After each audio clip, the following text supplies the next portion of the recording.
Hello everyone. GM for some, early afternoon for the others, and maybe night for those who rewatch the recording. It's a pleasure to welcome you, Antiyro from Snapchat, for that fifth workshop already. Uh, I've heard that many people are still hacking and lots of projects are being built. That's really cool. K1 is attracting a lot of people, and here I'm sure that Antiyro workshop will help a lot of you indexing and building and for this hackathon. So, no, Antiyro, your stage is yours. Hi everyone. So yeah, I'm Antiyro from Snapchat Labs, and today I will present you Checkpoint, which is actually a bounty of this Pragma hackathon. You can try to earn up to it's you can try to earn up almost $2K with that bounty, and the only thing you need to do is index a smart contract. So it's really easy to use. I'm going to introduce you step by step how to use Checkpoint, how to set up your subgraph, what's an indexer, what's an event, and all.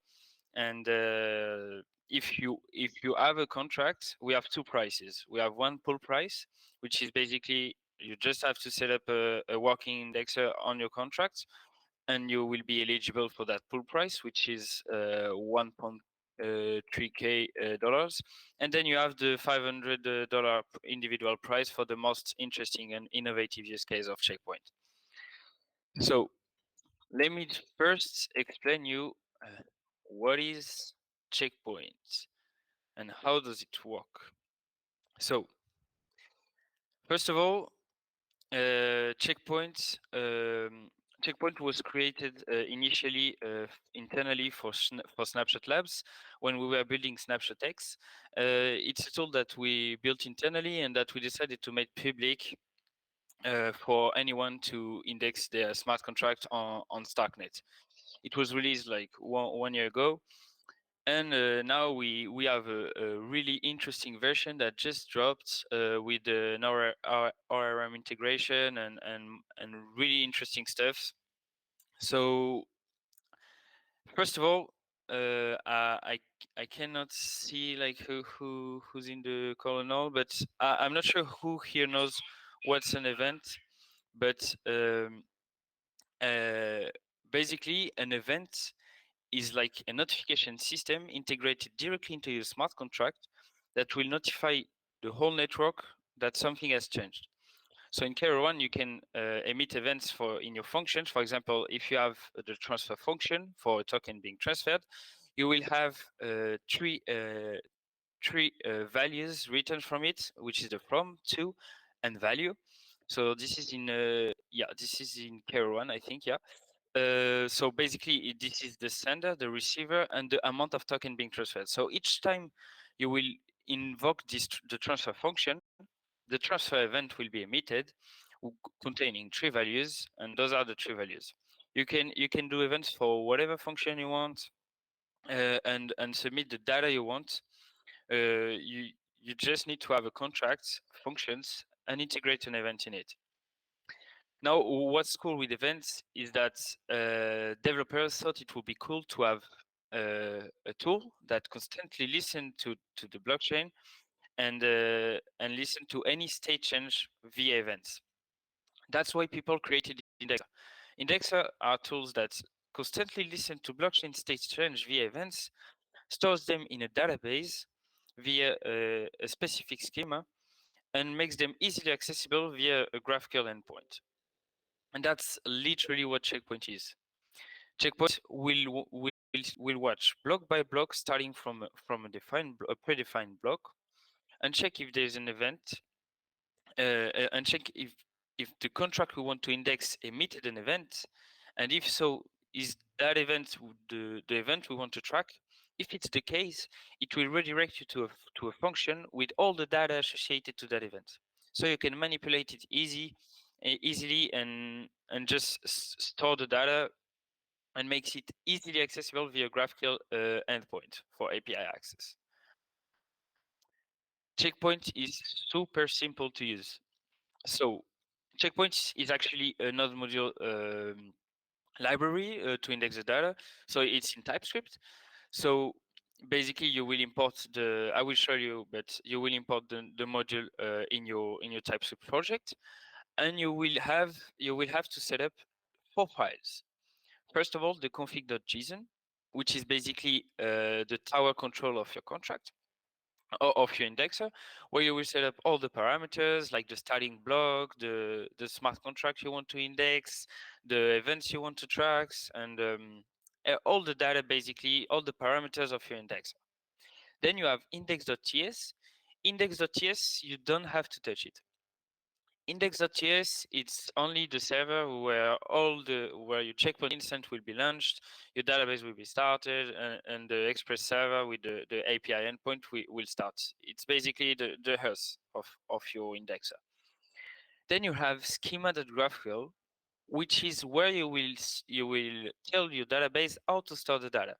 So the data is stored by entities, which gets some fields with a type associated to it. It's literally like to organize the data and makes it easily accessible via your GraphQL endpoint. Then you have writers.ts, where you will work most of the time. It will be the place where you will do most of the stuff, because it's where whenever the event is triggered, it will redirect you to a handle function in your writers, where you will get all the associated data to that event, like the block, the transaction, and also you can manipulate it and store it in your database. So this said, so it's really easy. Like, I don't know if there's any question. Check. Okay, seems good. So basically, it's really easy. I'm gonna show you with an example. I'm actually indexing right now. Whoop. So I will show you with checkpoint template.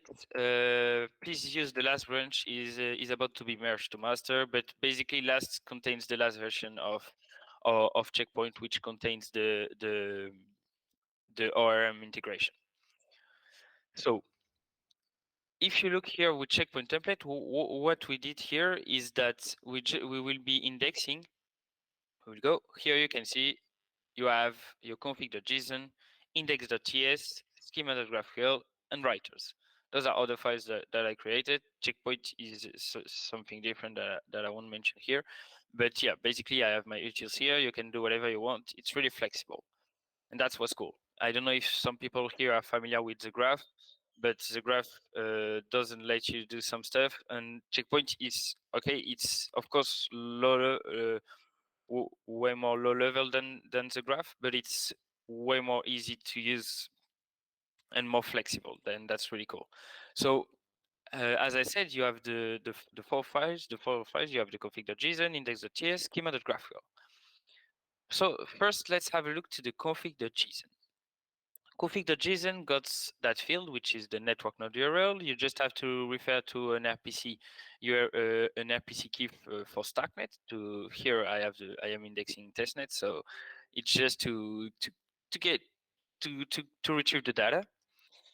Then you will have your sources. You can add multiple sources, so you can be indexing multiple contracts. Here we will be indexing one contract, which is the post contract from a Starknet project. I think it's a Starknet project, which is just emitting posts. It's a mock project. This contract has been deployed on this block. So I could have been starting indexing from block 0, but it doesn't make sense because this contract can't emit events if it's not deployed, of course. So I decided to start where the contract has been deployed. Then you have the deploy function. So this is basically a function integrated, like just so you can access if you want to set up some stuff at the deployment when the deployment is triggered. And then you have the most interesting part, which is the events. So here you can store all the events you want to track from that contract. Here we want to track the new posts event and we will be redirecting all the data to the handle new post function. So this said, let's go to the. If you have any question, please send a message to the Telegram chat. I'm watching the chat, so please don't hesitate. Then you have index.ts. So index.ts, it's, as I said, you don't need to touch it. Here you can see it will just get your entity, start the checkpoint instance, your database, your Express server, and exposing the port on localhost, the GraphQL endpoint on localhost. So you don't have to touch it at all. Then you have schema.graphql, which is also really interesting. So what we will be storing right now is the posts. So the posts will be stored by IDs, which we will see later how are those IDs defined. The author of the post, we will be storing the content, the tag, transaction as, created ads, created ad block. So here you can put whatever you want. So I don't know if you want to put to index a swap, you will just be setting up your swap, the ID, the amount in, amount out. You can do whatever you want. So here you will be defining what kind of data you will be storing. This is really simple. This is the schema graphical. Then you have the writers. As I said, this is where everything happened. So here you can see, so there is the handle deploy. I'm not going to do anything for the deployment of that contract. But the most interesting part is the handle new post. So handle new posts, if you remember well, I defined the name of this function here. So checkpoint will start from this block, checking for this contract, checking for this event, and if all this has been filled up, it will be redirecting to the handle new post function. So this is a function. And you can see in the parameters, there are 3 parameters which are really interesting, which is the block, transaction, and event. The block is basically the block where the event was emitted. So each time the event is triggered, it will be redirecting to that function. So imagine you're on block 1, it will be redirect you the data from block 1, and you can get, like, for example, block timestamp, block number, a lot of data around block. Then you have the same for transaction. So I don't know, maybe you want to get the transaction address where the event was emitted, the transaction sender, anything can be retrieved from that parameter. And then of course the event, which is probably the most interesting part, because this is what we want to be storing. So here you can see it will vary from your subgraph. Like, it depends of what you want to index and what rules you decided. But here I can easily retrieve the event data. I don't know if maybe we can just like show what's in that. Have a look to what's in block. Yeah, Antiyro, we have one question as well in the chat. Between an event and a global event. Yeah, there's global events. It's another thing that you can just set up here. So I don't know if I have an example here. I have, of course I have. Let me check. Here, this is another subgraph, so a little bit more complex subgraph. But here you can see I defined it in the config. I wanted in that subgraph, which is actually available on our GitHub. I defined a global event. So what I wanted to do here is not to track only a smart contract and an associated event to that smart contract, but to track all the transfer events. So basically, you have I set up the starting block and the transfer event like that. Why global events? Because I'm not referring to any smart contracts. I'm referring to any transfer event on Starknet. So this is basically what's a global event. I'm not sure if it's clear, but it will act the same. If you can see here in the writers, it will be the handle transfer function redirecting to you with the block takes event. Up. So let me just show you here inside those three parameters. We're going to start. I forgot to mention, but if you're not familiar with the TypeScript and the Node TypeScript modules, you just need to do yarn add checkpoint labs checkpoint to import check.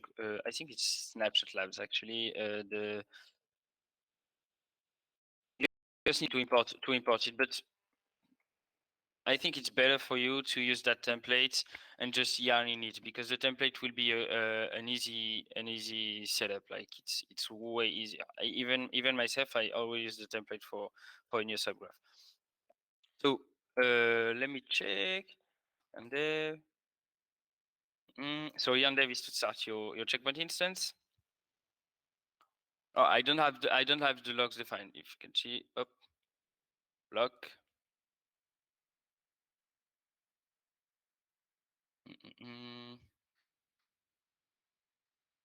Let me check if I can show you easily.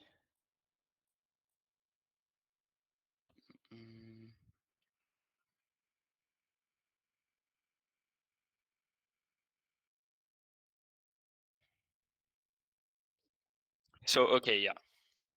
So here you can see that whenever an event has been triggered, there's a lot of data actually. You don't need to, because there was a lot of event here. Let me just print one by one. Event is the one we want actually. Okay, here it's undefined.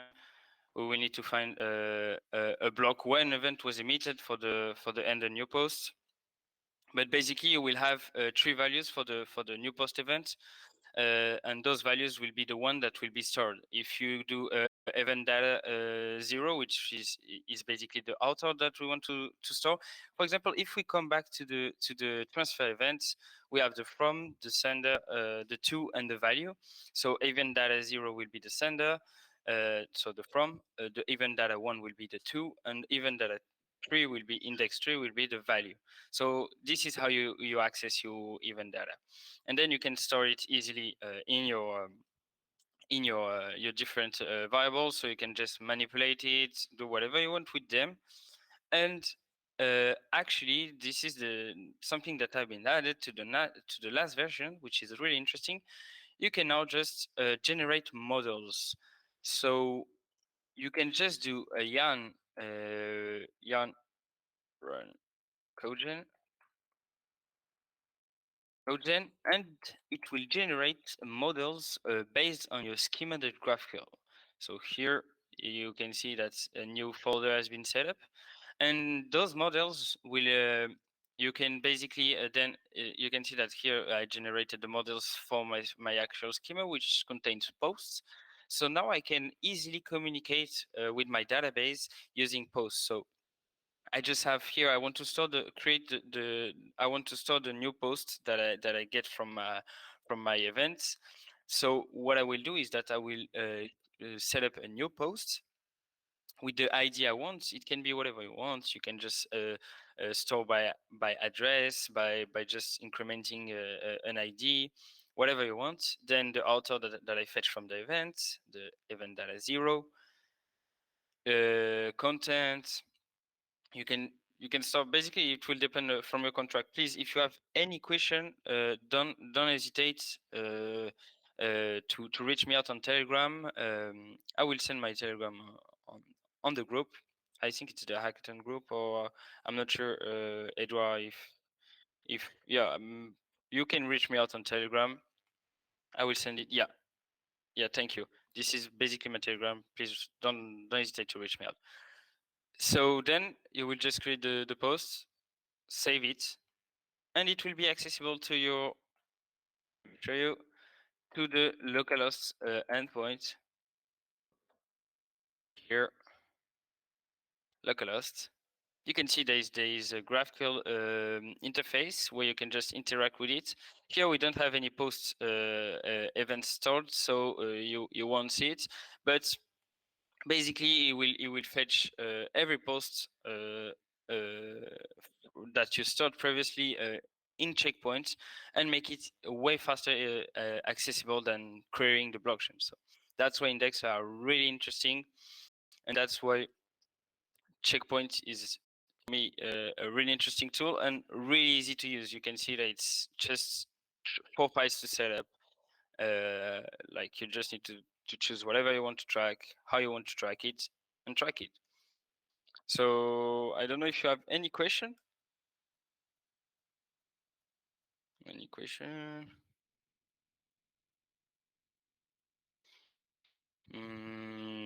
Doesn't seems to. So so again, if you have any question, or if you don't have any idea for this hackathon, I have a ton of ideas to give you, so you can just get started with Checkpoint. So please don't hesitate, and I will keep you updated on our Twitter. You can see the documentation here, which is here. You will have a lot of documentation, tutorials. So you were asking for indexing global events. Here you have a big tutorial on how to index global events. It's big, but it's really simple. And to get started with checkpoints, the models we were talking about, so how to generate the models, how to manipulate them, create a model instance, edit it, and save it. So don't hesitate to check the doc and reach me out if you have any question. Awesome. Thanks a lot for these interesting workshops about sure, anyone should apply for that bounty.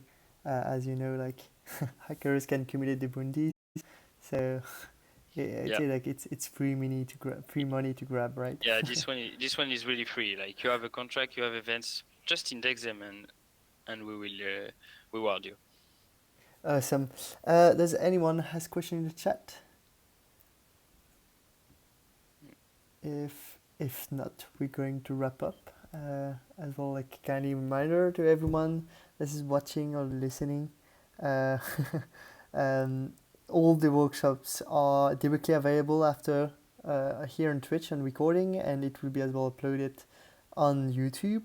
On the YouTube description, you will be able to find as well description and contact information about Antiyro, and any as well speakers. Otherwise, everything's happen as well on the TakeI platform. I'm sure you're familiar with it. Otherwise, if not, watch the opening ceremony where we go through the TakeI platform and everything you need to find about bounties, about rules, about as well like workshops, the schedule, the calendar, and so yeah. So thanks a lot, everyone. Thanks a lot, Thank Antira, you. and have a nice day. Thank you very much. See you.